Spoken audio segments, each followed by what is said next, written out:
charging. The smartphone charging which having the major issue which is IC overheating.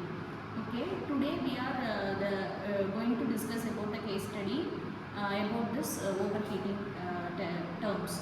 The overheating will be occurs in the smartphones because of some popular usage of many applications or any other graphic card or many gaming applications we are using. Okay, in smartphone charging, the battery management system will be there in the smartphone charging. In the battery management system, it will be indicating the power as well as the battery life as well as the temperature of the devices, and it is having the diode, the transistors, and as well as it is having power transistor to display the power generation heating effect occurs in the smartphone while we are connected in fast charging unit. Nowadays, in our day-to-day life, in the public areas, we are mostly preferring the fast charging unit because we are having only minimum amount. So, the fast charging will be widely used as well as in cars also we are using the fast charging unit. In 10 minutes, it will be maximum, it will charge up to 70% or 80%. Seeing this part, it is having many advantages. Compared to that, it is also leading to many disadvantages. The disadvantage, it is mainly we are going to focus about the overheating. Overheating, it will be affecting many charging port area as well as the battery life. Then the IC integrator circuit what we are using in our mobile phones. It will be easily damaged, as well as the motherboard also it will be damaged in our smartphone. Taking this case study, each you can discuss for 5 or 10 minutes, and we can start our presentation in detail. Okay.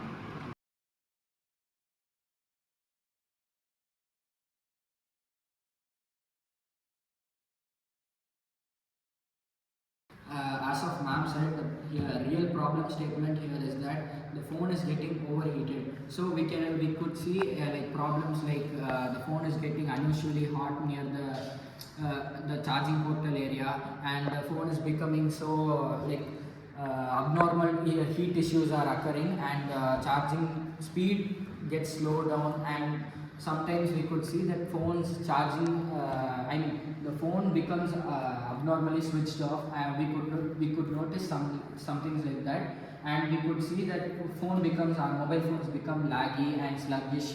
So I think the problem here would be the overheating of the inner transistors, which is IC inside of smartphones. In this case study, we noticed issues like the phone's back case panel nearby the IC area are extremely hot within the 5 to 10 minutes of charging. The phone gave warnings like the charging is fast, or otherwise the temperature is too high. The screen brightness is automatically reduced due to the temperature rise. The touch response becomes slow or laggy due to the over processing of the processor. In the battery drain, even the charger is connected. Points indicates that the mobile batteries are not capable for the thermal load properly.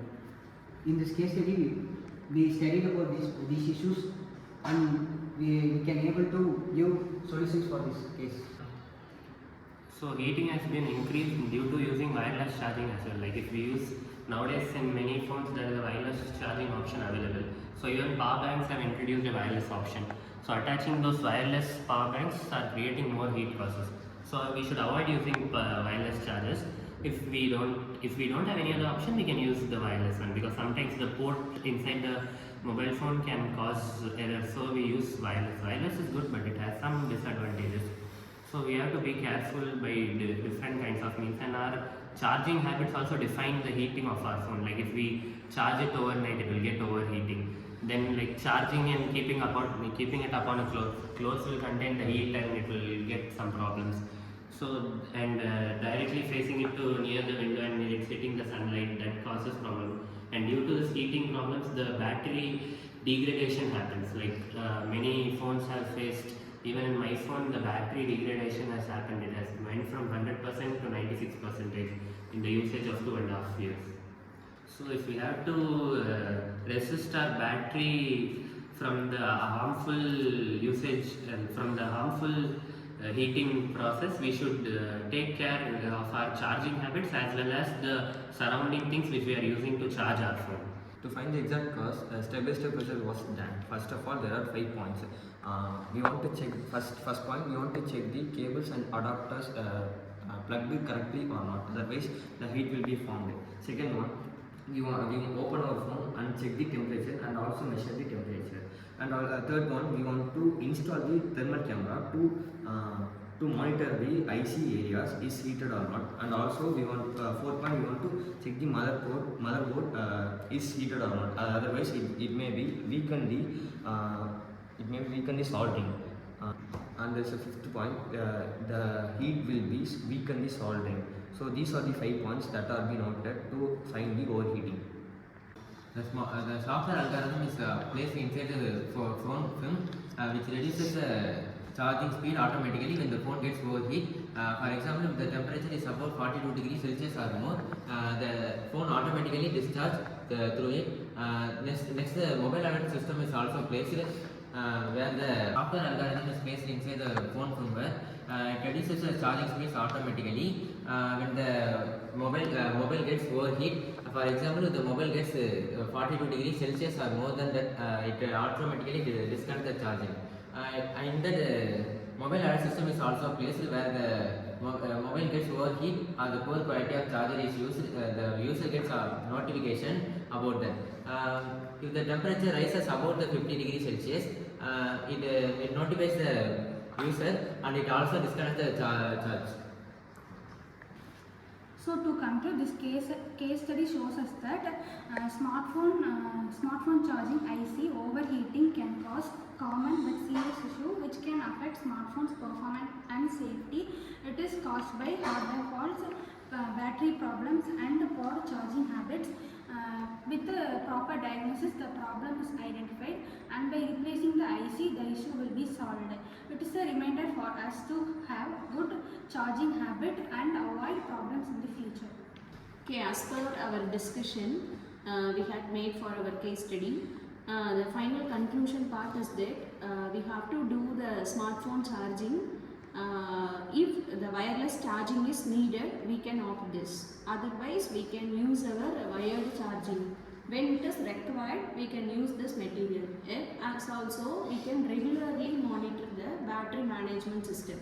We can regularly maintain our motherboard and thermal heat area and IC chip area will be properly maintained so that the heating level will be monitored.